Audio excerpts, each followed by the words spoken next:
My front door exploded inward at 6:17 p.m., and the irony was so thick I could have choked on it. These clowns thought they were the law, but they didn't know they'd just kicked down the door of an actual cop. I'm Officer Daniel Kane, 12 years on the force, and tonight, my quiet suburban life in Maple Grove turned into a battlefield. The intruders weren't burglars or gang members, they were fake HOA officers, led by a self-righteous busybody named Karen HOA, whose vendetta against my untrimmed hedges had escalated to a full-blown home invasion. It started 3 months ago when Karen, the self-appointed queen of the Maple Grove Homeowners Association, decided my lawn was a personal affront to her vision of neighborhood perfection. She'd leave passive-aggressive notes taped to my mailbox. Trim your shrubs or face fines. I ignored them. I was too busy working double shifts, pulling kids out of bad situations, and locking up actual criminals. My lawn wasn't a priority, and frankly, neither was Karen. But she didn't take kindly to being ignored. Her notes turned into daily emails, then voicemails, each one sharper, dripping with entitlement. "You're lowering property values, Daniel," she'd screech. I'd laugh, delete, and move on. Big mistake. Last week, the HOA sent an official notice claiming I'd violated bylaws and owed $2,000 in fines. I crumpled it up, knowing it was nonsense. HOAs can't enforce fines without a board vote, and I checked. No such vote happened. But Karen wasn't playing by rules. She was playing God. Rumors spread through the neighborhood. Karen was rallying her loyalists, whispering about taking action against problem residents like me. I didn't take it seriously. I should have. Tonight, I was in my kitchen, still in my uniform after a 14-hour shift, when I heard the crash. My training kicked in heart steady, senses sharp. I grabbed my flashlight, the only thing within reach, and crept toward the living room. There they were, Karen, flanked by 2 goons in knockoff tactical vests, each emblazoned with HOA and cheap iron-on letters. Karen, in her own vest, stood tall like some wannabe sheriff, clutching a clipboard as if it gave her authority. "Daniel Kane, you're in violation," she barked, her voice trembling with righteous fury. "We're seizing your property for noncompliance." I almost laughed, but the splintered door frame and the glint of a crowbar in one goon's hand killed the humor. "You're trespassing," I said, voice low, my badge visible on my belt. "I'm a police officer. Get out." Karen's eyes narrowed, but she didn't flinch. "We're the law here," she snapped. "You've ignored us long enough." Her goons stepped forward, one cracking his knuckles like a bad movie villain.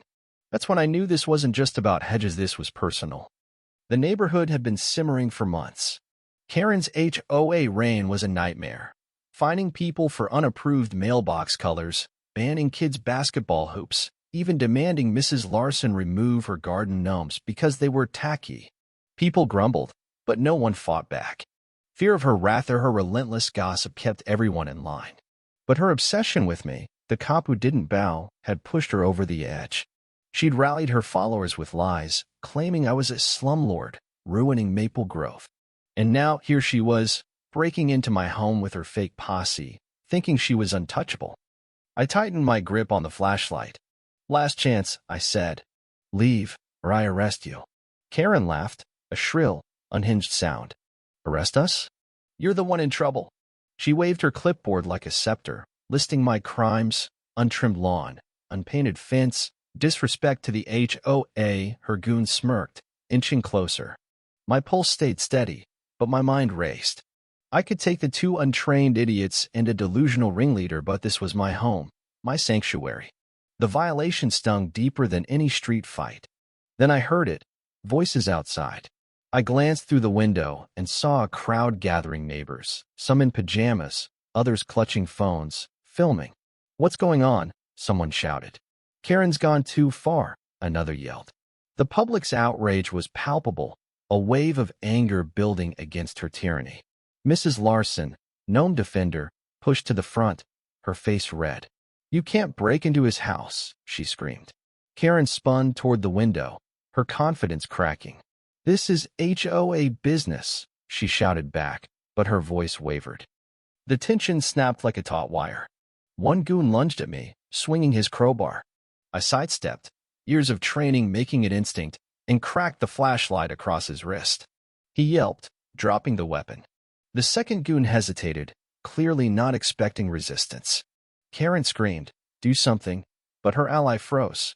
I grabbed the first goon's arm, twisting it behind his back, and had him on the floor in seconds. "You're under arrest for breaking and entering," I said, my voice calm but ironclad. Karen's face twisted in panic. "You can't do this," she shrieked, backing toward the door. "I'm protecting the neighborhood." But the crowd outside wasn't buying it. Phones were out, live streaming her meltdown. "Fake cop," someone yelled. "Karen's a fraud," another added. The neighbors, once cowed by her, were turning.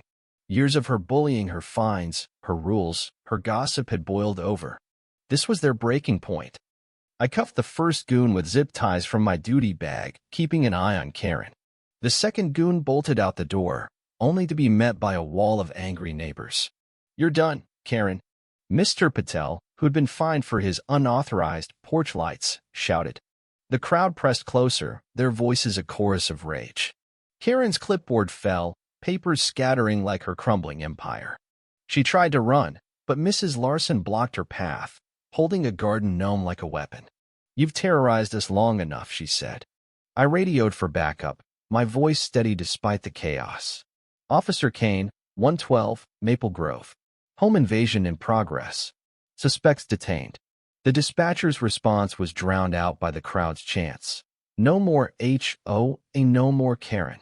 The irony was poetic Karen, who'd weaponized rules to control others, was now facing the consequences of her own lawlessness. Her fake vests, her fake authority, her fake justice had collapsed under the weight of her hubris. Backup arrived in minutes, 2 squad cars screeching to a halt. Officers Ramirez and Chin, my partners from the precinct, stepped out, their faces a mix of disbelief and amusement. "HOA officers?" Ramirez muttered, cuffing the second goon. "This is a new one." Karen was still ranting, claiming she was the victim, but the neighbors' videos were already spreading online. By morning, fake HOA was trending, with thousands of comments tearing into her reign of terror. The public's fury was unstoppable, a digital wildfire exposing every petty fine, every bullying tactic. The fallout was swift. The HOA board, embarrassed by the scandal, dissolved itself within days. Karen and her goons faced charges, breaking and entering, impersonating officers, and assault.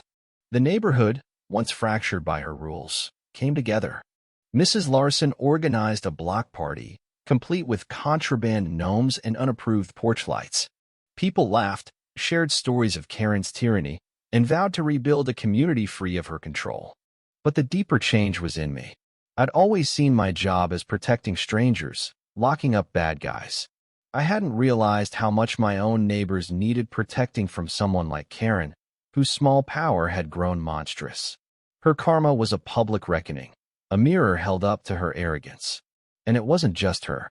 Across the country, stories poured in, other HOAs, other Karens, facing their own backlash. People were done with petty tyrants hiding behind clipboards and fake vests. I stood in my doorway the next morning, sipping coffee, watching the sunrise over my untrimmed hedges. The splintered doorframe was a reminder of the night before, but also of something bigger. Justice doesn't always come from a badge. Sometimes it comes from a community waking up, saying enough is enough. My lawn's still a mess, and I'm okay with that. But Karen? She's learning the hard way that real power doesn't come from a vest, it comes from truth. Join the fight against petty tyrants. Stand up, speak out, and take back your community.